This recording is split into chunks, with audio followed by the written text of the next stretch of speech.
In Crown Heights it started in 1968.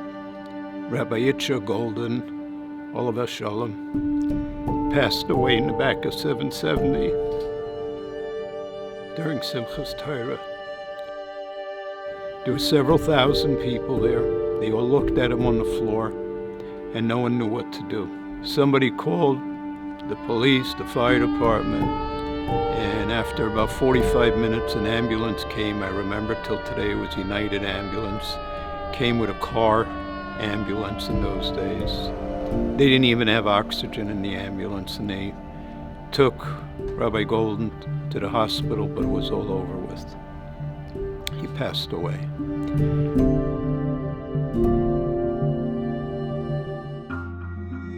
My dad, Olav Shalom, had a store on the Lower East Side, and every morning he would drive through Williamsburg on the corner of Havemeyer and Broadway.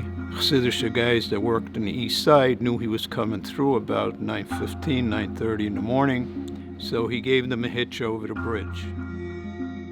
He heard them talking about someone starting some kind of ambulance corps. He asked, who started this? He says, somebody, Weber. That night, we're going home, maybe 11 o'clock at night. Come off the Williamsburg Bridge, and I see he turns in a different direction. I said, Ta, where are you going? Gotta find somebody. Start knocking on doors. Does Weber live here? No. They slammed the door in our face. Went to about 5 or 6 houses. The last person said, across the street, down the block, that walk-in, you see the light on, that's Weber. My dad and I went over there, knocked on the door and said, this Weber? He says, yeah. He opens the door. My father tells him what happened in Crown Heights, and he understands he started something. He pulls us into the apartment. He closes the door. He grabs an oxygen tank that already had an unsterile mask on it.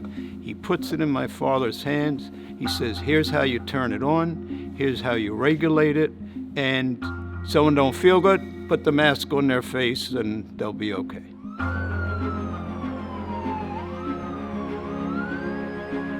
Now that the smachla is here, we had to step up much more than we are used to because the calls were coming in quicker than the dispatchers can pick up the phone.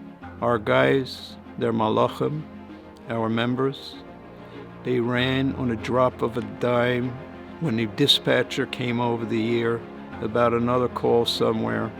No matter what time of day or night it was, they ran. We've been checking on patients several times a day and night, what their vital signs are, talking to their doctors, making sure that it's okay to leave them home. Because after the first wave and we started getting stories out of the hospitals that no one was able to stay with their dads or their spouses or their loved ones.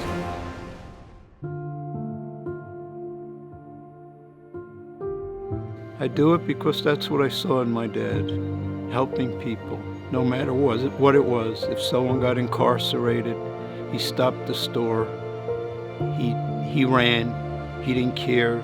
When I saw this all my child years, I said, I want to do this, and that's why I chose to do this.